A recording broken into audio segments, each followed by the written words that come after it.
nó bây giờ vô cử đó nó tuần đó giờ số cho nữa giờ số đó chị nó à giờ số sự nó giờ sao đó chị à sành hảo sài hào tụ tụ à tụ con nào đó tụ tối nhất thông bùi dọ còn quá cái chỉ dân trả chỉ tao mà cho ta lá nó nó bữa số cầu à chế trả chế rồi cũng sao hơn mà anh trả cho cũng mà cái mà anh có con sao cái là chú có lúc vụ cho đám bữa chị có trả liệu trả chị cũng mà đi to rồi sao tới chợ này ơi tới chợ to trong hộp bể ơi chào các bạn trong nhau chuyện nó nữa nên từ mua thay gì mà cho lo vô bên bên chào các bạn nữa cho chị cho lo tiền của nữa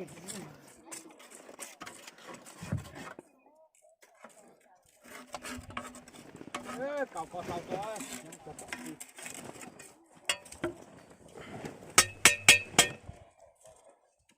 đi có phòng nó rồi có cái nào cái giờ nông chờ cái chuyện nông phàu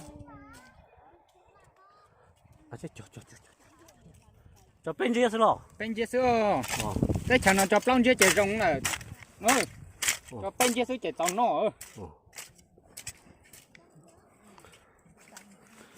cái cháu nó chỉ một cái ở trong nó chạy cho mong tàu rồi chạy suốt sáng trì xưa chỉ số cái kia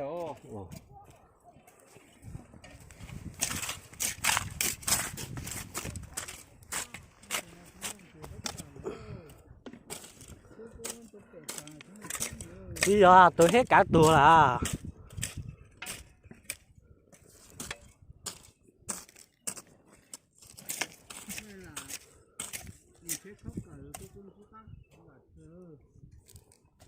ủa có tan được cắt cả tiền rồi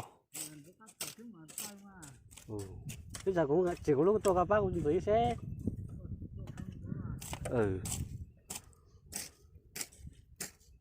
bùi có bao rửa anh đây vô trái hết ô linh mà ô linh nó lạ sót tốt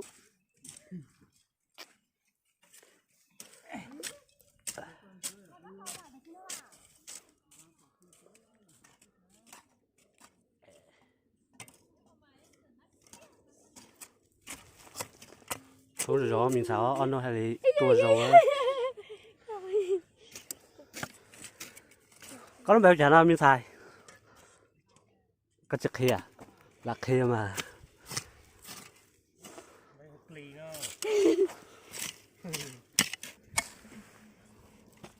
vâng mà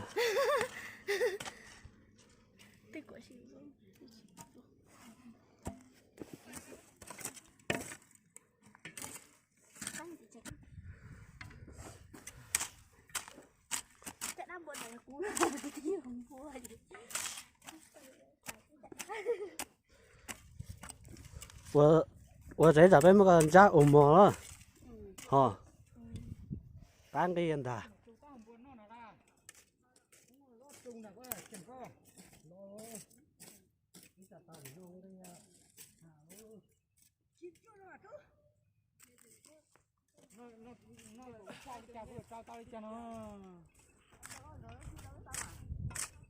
mình cho chí à, mình tua à, mình tua, mình cho chí rồi.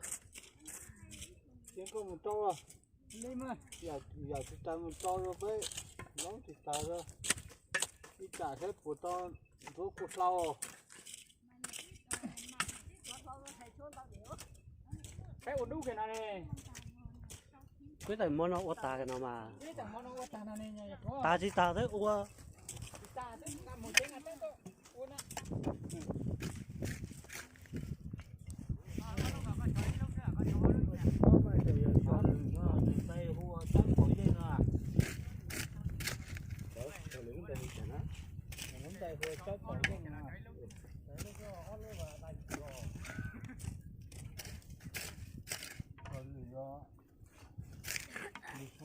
nồi tay hùa trái bò yên à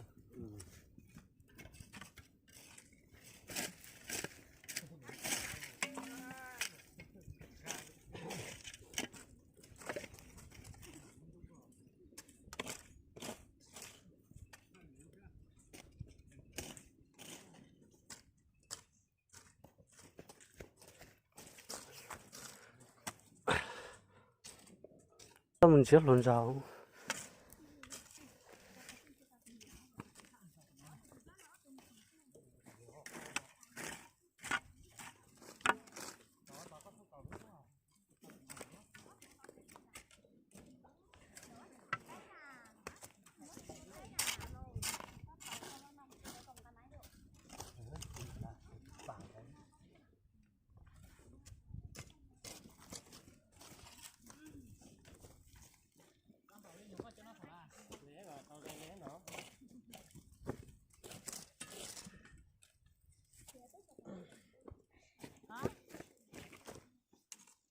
ê có đất kia này chị bỏ chị kia đà chút một mông đấy tôi cho nó bắt ghế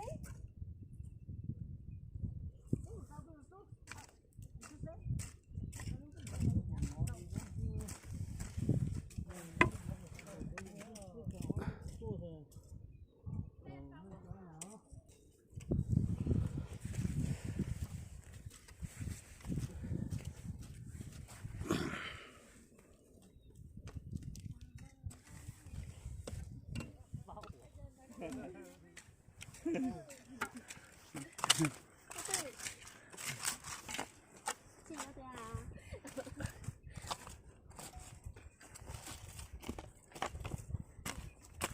hay là những bao người mà ở tao đâu sai rồi chỉ hay là xẻo rồi vẫn chả là cái gì cha cái gì cha nữa nhỉ cha ta kìa cái gì cha sao là cái chỉ bao không cái chỉ bao không phải những cha sao cũng không cha hay không cha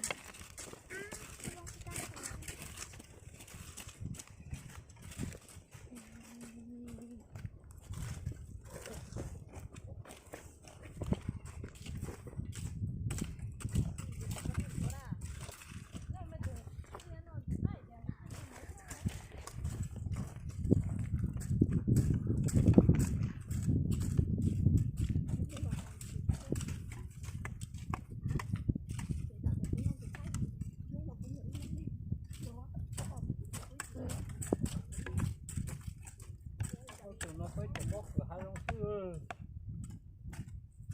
đấy cái chả đâu chả nó đi rồi cái nó hoa tết tập lại chúng nó cái chả đặt chúng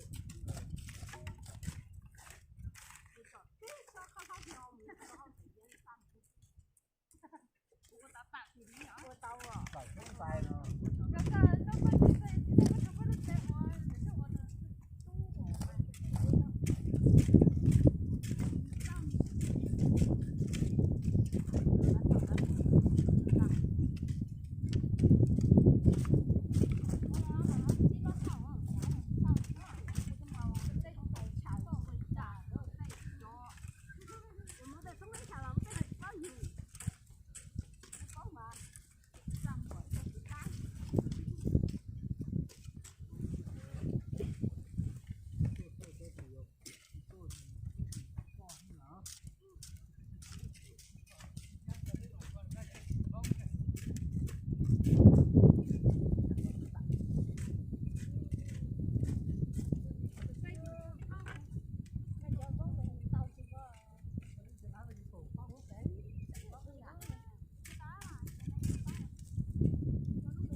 anh đông thì nó to kỹ thế này mà cái lục cái ăn đậu thế này rồi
ta mà mò ra.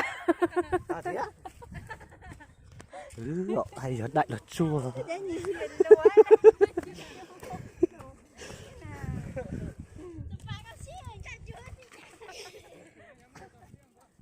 Dạ, nhưng mà tí con lọt thảo của tôi trong này cái tàu nó nhà là trò hả thế chỉ vô máy là cũng không chọn gì được con mà. Dạ, này mới đại chủ đồ cái sao? Đây, dòng này là cú nè.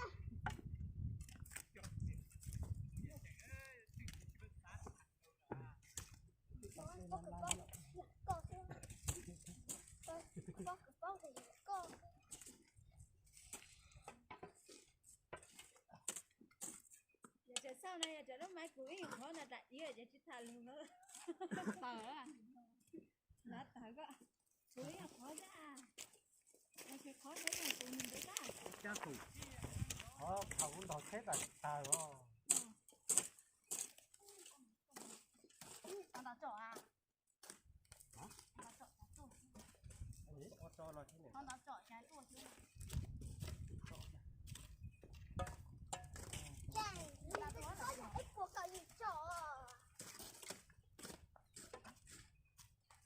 Thì chú mình giảm mua ít vào khỏi chọn như lúc mai mà có cái giảm mình giảm chỉ cho nó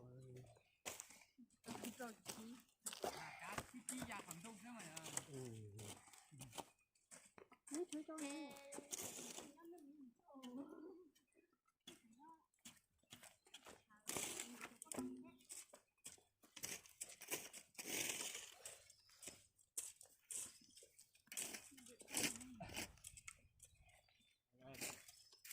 nhưng mà ít khó từ tay Nó có được có chậu.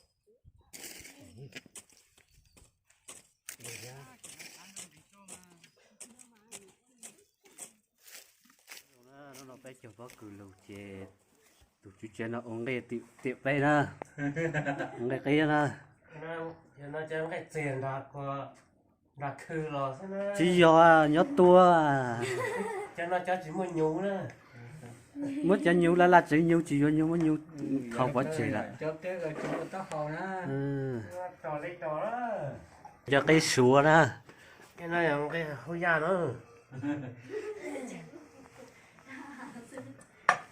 Chẳng bị chỗ lâu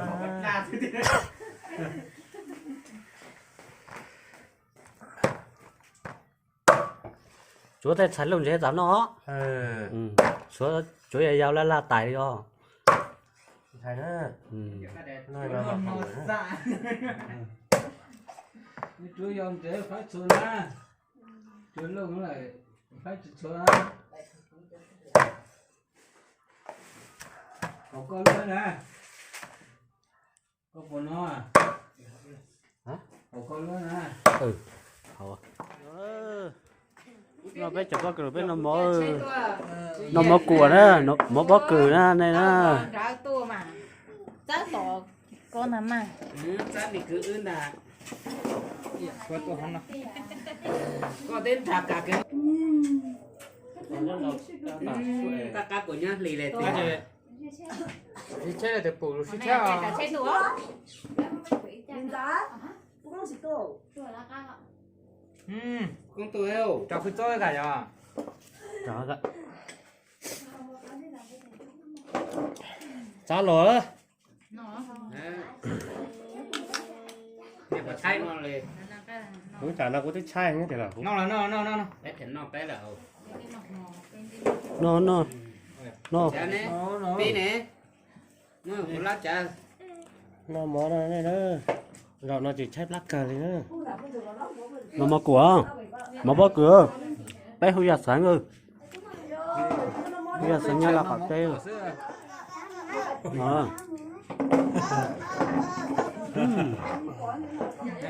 cá cờ dạ trời ạ phát cờ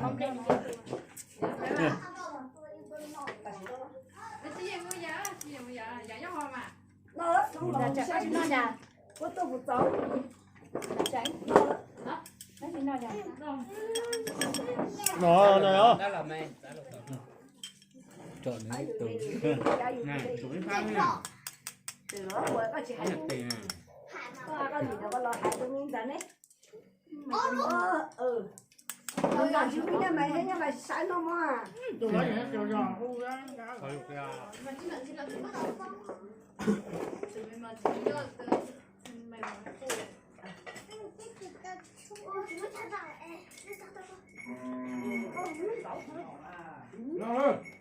Đấy, có cho cái ho. phát cửa Con trai có nền tảng nó cũng trao một chuyện cũng lo gì Bắt kiếm nào sao mà. quá to rồi Nó gió rồi nè. nó tắm rồi có có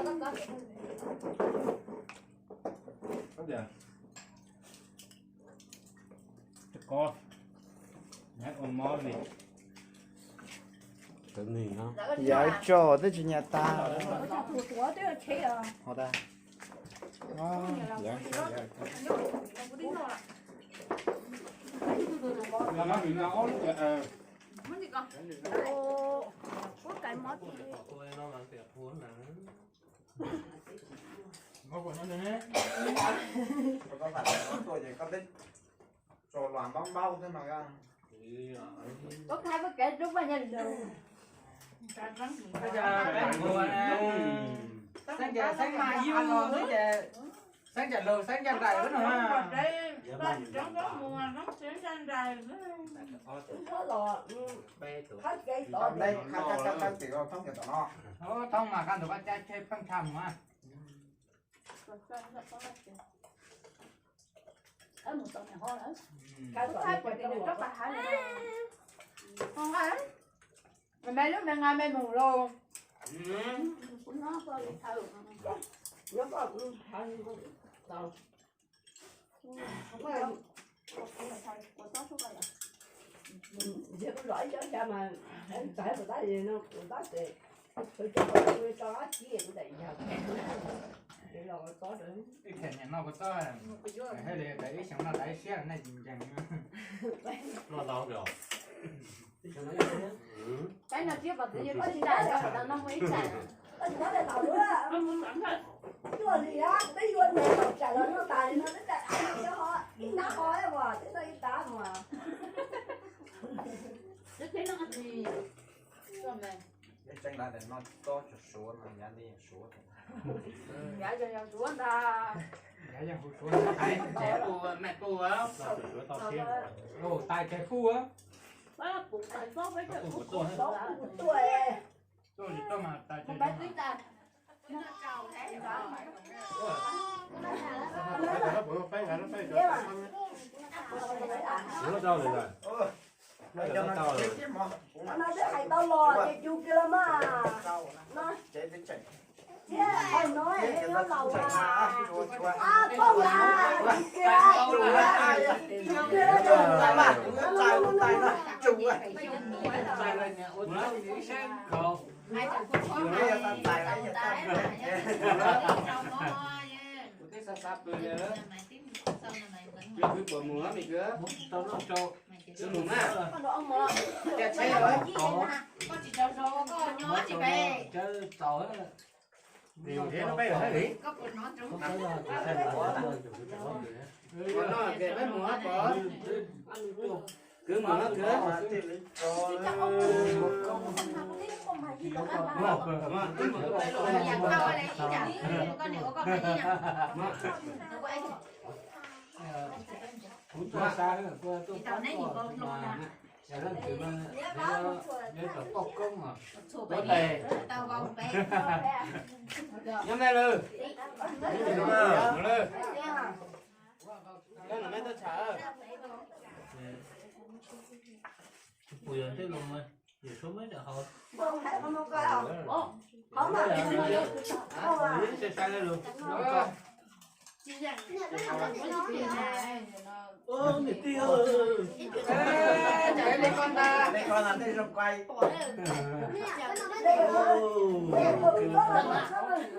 trong của nó tiền hò Cho nó cái tè của nó tiền có tao học tỷ nữa. Bây giờ nó hẳn chỗ nó phổ mò. Của tao nè. Vừa vừa đấy. của mò mù này tại lấy tù nè Tôi dùng men mà lá thì ngoài tao phù thì nó có. Lừa lừa lừa lừa. Đó, nha.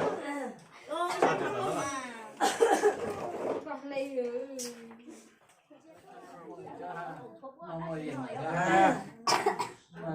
nó cửa cho thì mọi thứ nó tính chứ nhà tầng nó nó phải chạy ta ra tham tham mùa ra chu hậu hết. Bây giờ Lừa lừa lừa tụi nó cuốn cặp của kỳ thay rồi mà. Nếu là thao giờ tư là một cái thay nữa. Một thay như kiểu này à. Một thầu vậy này một cái nó là cái ta đây này mình đi cái pha vậy vậy cho chế hôm nay pha xỉa có Thì đó. Cái mùa thì đến đây xa của áo gì mấy gì mấy gì với cái này như bạn cái gì thâu thâu cái người thì bị ghế rồi Thao giờ lầu ca thắp lấy lầu ca để bán bao nhiêu cái.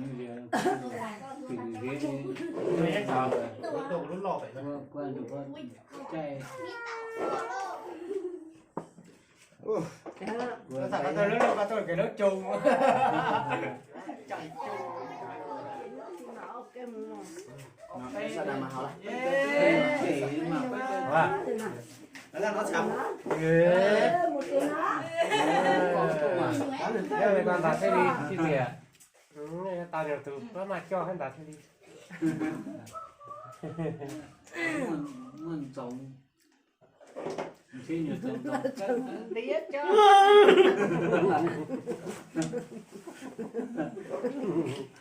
À, nó nhập đĩa mà có sao đã chịu luôn. Vậy cái cua cho. bỏ xa thì thêm bây giờ để tú tiếp tao ấy à Cái này nó nữa. Chi đâu? Chi. Anh nhập lau in ra thôi. Bây giờ Ý nhà chủ bây giờ đĩa phú cơ. Có chả có thể thấy nhà con này hết đấy. nó tả mà nói thơ. nó phải cho là mà lỗi thở rồi nó biết là cho vậy tao cái mà chúng mình nhớ là chỉ trồng thế mà đó là thốt tàu là chỉ trồng thế này phải muốn là thì nó trả nó gì thì nó cho thì nó nhu nó tự nó để nó cho rồi Nó trả nó chủ có phải trả con nó trả rồi. Con chủ con để trả con chỉ muốn cho quân nó. Con chỉ muốn cho bố ô rồi. nó tiền nhưng mà tí nhưng mà nó Kiểu con Chín thì ơ. chính cái hai mấy nhà trâu cứ làm vô nghĩa ý kiến nên chiêu. hãy đi cho nó phú kể hả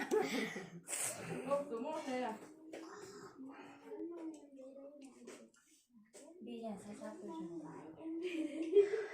chỉ biết thế nên tao còn cái tiền mà tay là không có mà này lúc tay nhớ rằng nó là bây giờ sai gì nó xưa đường rầu mà cho nên một sát đua